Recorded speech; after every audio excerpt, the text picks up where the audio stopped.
following to open heart surgery with me? No. There will be no OR experiences unless it's a bedside procedure. Thank you, Miss Dillon. Do you have that? Did you hear that, Ms. Doolin? I heard you. But there's plenty of opportunity for bedside procedures. Why is that? Because it's second semester. Oh, okay. You missed it. Too bad you're an LPN already. You know? That's why you missed it. You can go practicum wherever you make your practicum experience. But I do know, like, there are lots of bedside procedures if you're with Miss Doolin. So, But you'll be surprised also She'll the find least something. amount of opportunities that they actually take them directly from the cath lab to OR. That's more rare here at the medical center than any place I've ever worked. So therefore, you will not get the opportunity anyway. and most of the time that goes back to an electrolyte imbalance that you will be quizzed over. Lots of times. Hypertension, you'll have plenty of opportunity because nobody knows they got it and they're all laying there in the hospital. So this is a big group of hypertensives. So some of you did that, what was that called? Where you talked about it the other day at the meeting where you went that, Miss Doolin, the total care thing, and so many of them were hypertensive and they didn't know they were. So it's a pretty common occurrence. And it's just trying to figure out where, and the hospital's probably not the best time you check somebody for it. It's so funny because American Heart Association wanted to learn where to do spot checks so we could find out people and then treat them before they got into trouble. And the American Heart Association nationally chose, when they go to the dentist, I think is when they need to have it done. I go, psycho!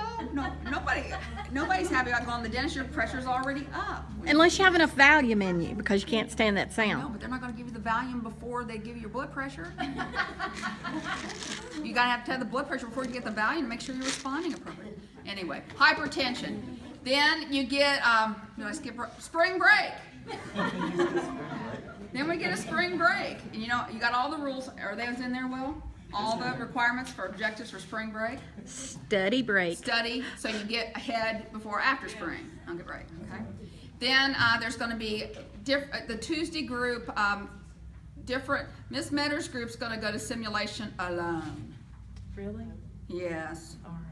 We can do And Miss Doolin and I are doing our simulation teams together. But simulation is very different than your simulation you did second semester. So Doolin and I are doing ours at the first, so that's what it's showing. So it'd be April 5th, and then you're doing yours April 12th. So your schedule has that appropriate. But that day you will meet here at 0800 in uniform for your simulation, whichever group you're in. And count on especially the Doolin Miller day being long, because we only can do 4 to 5 people at a simulation at a time, and you're going to be doing 2 patients. And so the primary nurse will be playing like you're really a nurse in critical care managing 2 patients. And guess what? The patients go bad simultaneously. So we'll see if we can save both or save one, or they both bite the dust. Okay? And it does not impact, the only thing that impacts whether you're successful that day is whether you engage yourself. And engage yourself positively. If I got a negative attitude person, that could mean failing that day. And it's more of a, how do I want to put it, courtesy to Miss Collins, because it takes a lot of work to put simulations together. And simulations are a method for us to make sure that we can learn things without killing patients. Okay? And I have people all the time say, well, this isn't real life. Well, I'm going to tell you, in my trauma and CV ICU education experience at Vanderbilt, everyone went through simulations once a month because there's things we didn't see all the time, and if we don't know how to do it, a patient will lose their life.